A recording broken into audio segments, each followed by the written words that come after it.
They were called the people of the sun and believed that they were elected by their tribal god to carry out the destiny of the world.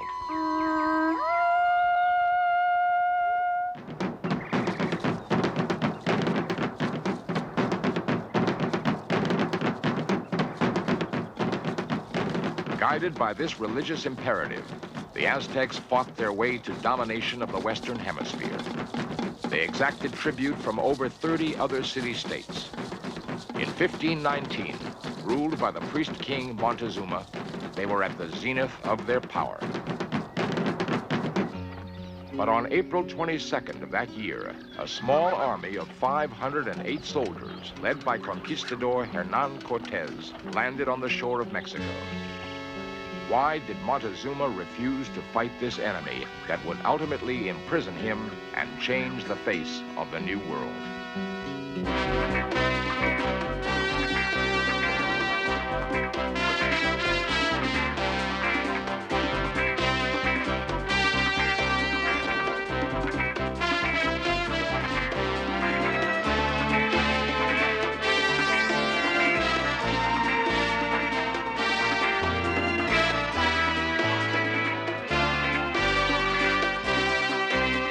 This series presents information based in part on theory and conjecture. The producer's purpose is to suggest some possible explanations, but not necessarily the only ones, to the mysteries we will examine. Montezuma, king of the Aztecs, is about to meet his destiny. It is the 8th of November, 1519, and it is one of the most unusual confrontations in all of history. He believes he is meeting a god. But this god is in the form of Conquistador Hernan Cortez, who had reached Tenochtitlan, the capital of the Aztec Empire, by a combination of shrewd strategy and a mystical confidence that his time in history has arrived. At his side is the Indian woman known as La Malinche, who is his translator and a key to his understanding of the Indian people. Today, in the center of Mexico, workers are uncovering the great temple of the Aztecs. The site was discovered by chance in 1978, and both as a structure and as a symbol is the most important single site in the Aztec world. Dr. David Carrasco is a professor at the University of Colorado. The Aztecs lived in the north, in a place called Chicomostoc, or the place of seven caves, and there, their god Huitzilopochtli appeared to the shaman priest in a dream, telling the priest that he should move the people to another location, and that location would be marked by an omen in the landscape. And there they were told that if they built their city in this place, their city would be the queen of all other cities in Mexico, to whom people would come as one supreme among all the others. It was at this very spot that the Templo Mayor was built. The remains of the temple and the few other artifacts that survived the conquest tell us of the awesome power of the Aztecs. Since religion was at the core of their society, their pyramids were built on a scale more fitting of gods than men. The Aztec calendar was invented by priests who were well versed in astronomy, and it was remarkably accurate. More accurate, in fact, than the Roman calendar we use today. Their nobles and priests were schooled in history, religion, and prophecy. They were not only learning from their past, but believed they could predict their future. Their conquests had enabled them to create a world of luxury, and their lush gardens fed their growing armies and put flowers on the tables of their nobility.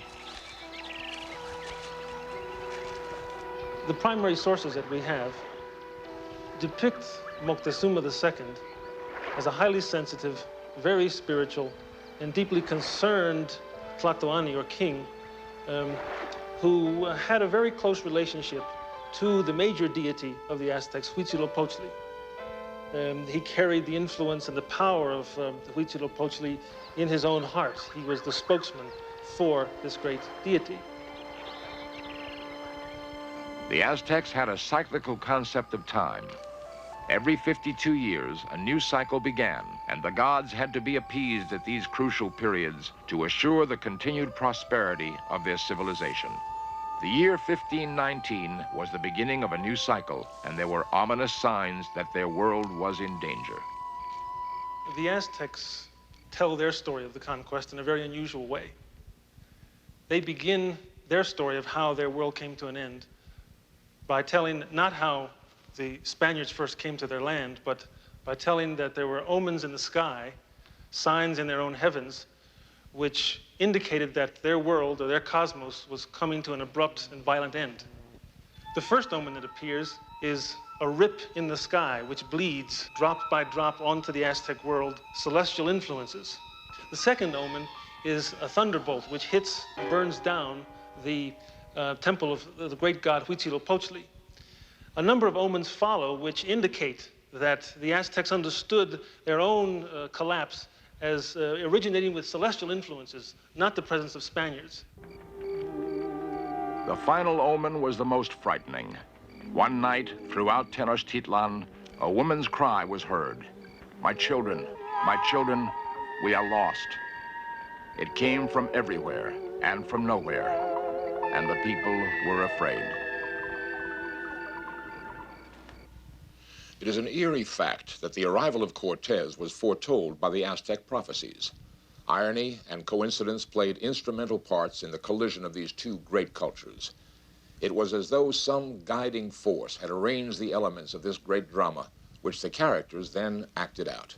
We have records of this historic event in a personal account written by Bernal Diaz, a soldier in Cortez' army, and in the colorful picture writings of the Aztecs themselves. Both cultures seem to confirm the warning of the omens. But Professor James Lockhart has a different interpretation. The omens tell us mainly what the Aztecs, or the Indians of that area, were thinking many years after the conquest. Most of the ones we have are a generation or generation and a half. They're their attempt to explain what happened. And the kinds of things that we have, astronomical phenomena, strange animals, and the like, are part of a standard repertoire that these people often use to explain bad things that happened to them after the fact. Cortez was totally unaware of the Aztec situation when he approached the shores of Mexico. His main concern was keeping his expedition together, and to prevent desertion, he burned his ships after he was ashore.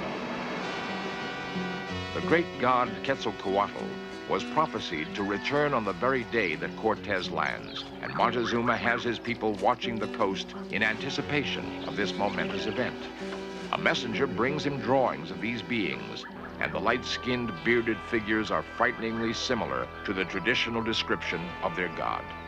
Montezuma is overwhelmed and afraid to receive this mythical being, but also afraid to arouse his anger by keeping him away. What hand was guiding the Cortez expedition to land on that exact day? The mission was nearly aborted many times. Even as it got underway, conflict and uncertainty made it doubtful whether it would ever reach its destination. Yet, Cortez's sense of destiny pushed him on, ironically fulfilling the Aztec prophecy. Who knows where or how the Quetzalcoatl legend originated? His image was on every temple in the empire. The more fantastic theories see in Quetzalcoatl an Irishman, Norseman, or even Atlantean, who had landed on Mexico's shore in some ancient time. Quetzalcoatl was important because he ruled a magnificent kingdom, a magnificent city-state in which there was abundance, harmony between the gods and human beings, agricultural stability. But at a certain point in the golden day of Quetzalcoatl's kingdom, he had to leave, but he promised to return one day and restore the abundance and stability of this marvelous situation. It appears from the primary sources that we have that when the Spaniards began to march inland in 1519, led by Cortez, that the Aztecs, and especially the Aztec king Moctezuma, interpreted the presence of the Spaniards as the return of this king Quetzalcoatl. And he investigated this identity in a number of ways. First of all, he sent out some representatives to paint pictures of Cortez and the Spaniards so that these pictures could be brought back and compared with the pictures that they had of their own Toltec ancestors. Secondly, Moctezuma sent out food to see if the Spaniards would eat the Indian food, would recognize it. Were they indeed human beings, or were they other kinds of beings, or were they some sort of combination of beings, human beings and supernatural beings? Many of the Indians near the coast do not share Montezuma's reverence for these intruders and want to drive them out. But their fighting methods are no match for the Spaniards.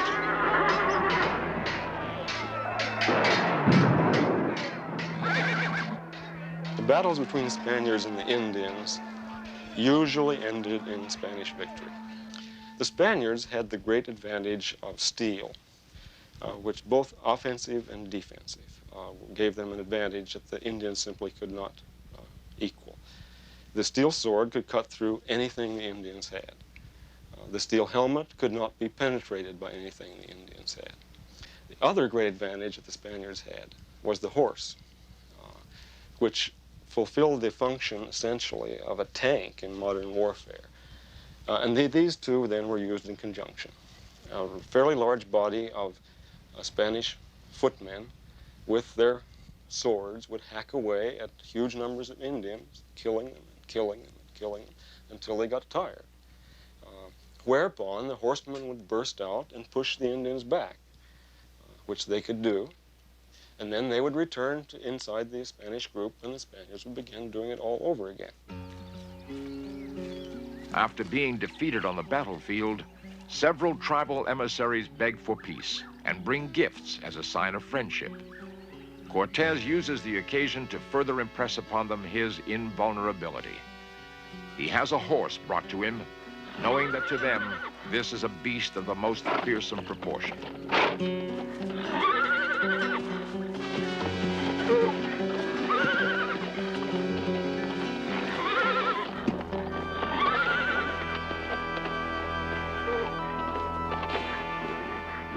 He is quick to take advantage of the moment.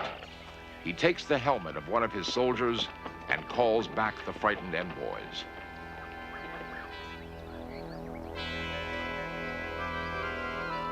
He then commands them to take the helmet to Montezuma and have it filled with gold. Even this helmet seems to be an object of wonder to them. It appeared to them that this helmet was very similar, if not the same kind of helmet, which the great Aztec deity Huitzilopochtli wore. We're told that the helmet was taken to Moctezuma, and when he saw it, he marveled at this possibility, and in fact compared it to the helmet which was associated with Huitzilopochtli, and was very impressed by the similarity and in fact afraid. Montezuma does as commanded, but still he sends the message for Cortez to come no further. At the heart of the Aztec belief system was fear. Fear of the apocalypse, which would inevitably come and annihilate the tribe. The function of the Aztec priests was to postpone this apocalypse as long as possible. And this could only be accomplished by pleasing the many gods with the hearts of human sacrificial victims. There are Aztec myths, Aztec stories, which tell that the Aztec city itself, the great temple of the Aztecs, was created as a result of the sacrifice of deities. These stories of sacrifice of gods became the models for the ritual system and the ritual processes of the Aztecs themselves. That is, as the gods had sacrificed themselves to give life to human beings were asked to sacrifice other human beings, which was understood to feed the deities and regenerate the world.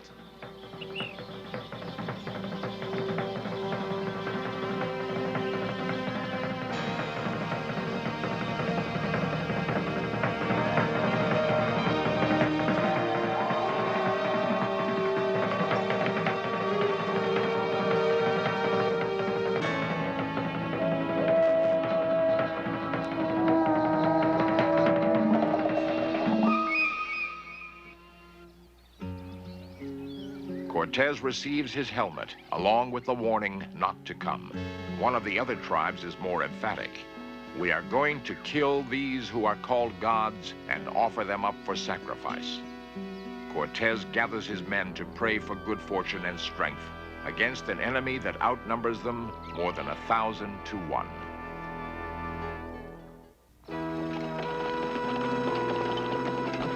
Against such overwhelming odds, it seems foolhardy for Cortez to continue his advance. But his ambition propels him forward, and the lure of wealth and power keeps his troops behind him. One of the most repulsive dimensions which the Aztecs felt about the Spanish invasion of their country was the Spanish greed for gold. The Aztecs said of the Spaniards, they're like dogs seeking gold. Gold is their sickness. The lure he holds out to the Indians of Mexico is freedom from Aztec domination. He will use every tactic at his disposal, every weapon in his arsenal, and every person in his path in his determination to become master of the New World. People have been saying for a long time that Cortes didn't tell it right. He overpraises Mexico as to its great extent and population and wealth. Not that it wasn't impressive, but he doesn't really care about that so much as he wants to impress the emperor back home that what a service he has done in giving him such a huge principality. He also over-evaluates the religious component and the patriotic component in what he's doing. They may have been very real too, but that wasn't really the reason that he did what he did. But in his letters back home, it appears that his whole motivation is Christianity and service to the emperor, when actually his motivation is that he be confirmed as governor. Even after consulting with his gods, Montezuma can think of nothing to avoid the impending disaster. Cortes is invulnerable in battle and immune to magic spells. He certainly must be a god. It was ages ago that Quetzalcoatl was driven out of the land by a rival deity, and now with his return, there will be a clash between the two powers that will do incalculable damage. As the Spaniards were approaching the Aztec capital of Tenochtitlan, they expected to see something magnificent and great, because they had heard about Moctezuma's great city, the great temple of Tenochtitlan, and the mighty power of the Aztec nobility. When they entered the city, what they saw was even much more magnificent. Bernal Diaz describes the Spaniards' approach to the capital city. When we saw the town with buildings rising from the water, all made of stone, it seemed like an enchanted vision. Some of our soldiers asked whether it was not all a dream. Montezuma himself greets them as they enter the city center with these words: "O Lord, with what trouble have you journeyed to reach us? Have arrived in this land, your own city of Mexico, to sit on your throne, which I have been guarding for you this while. I have been watching for you, for my ancestors told that you would return. Welcome to this land.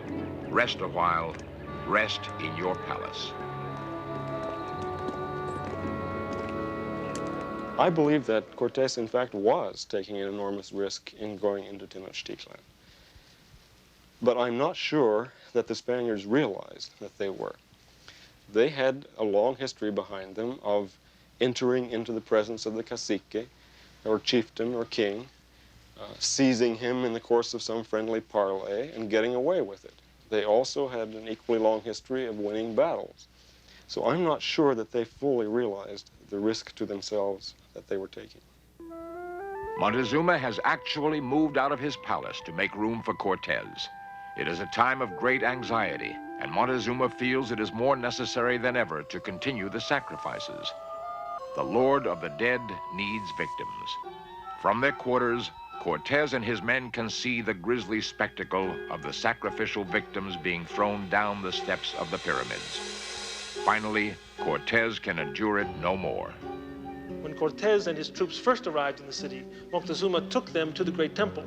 And standing on top of the great temple, Cortes is, according to Bernal Diaz del Castillo, turns to his own priest and says to the priest, perhaps this is a good time to ask Moctezuma to remove his own sacred idol so that we can put a cross here. Moctezuma, like many of the other priests and chieftains and leaders in Mexico, were repulsed by this possibility.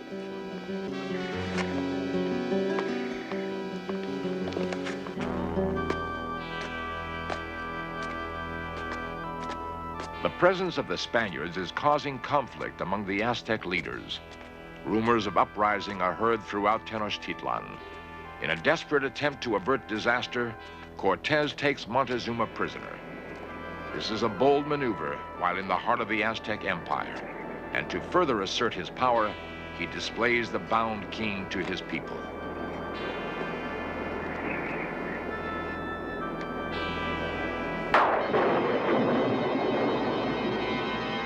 Spaniards now feel free to put up their crosses and altars and demand that the sacrifices stop immediately.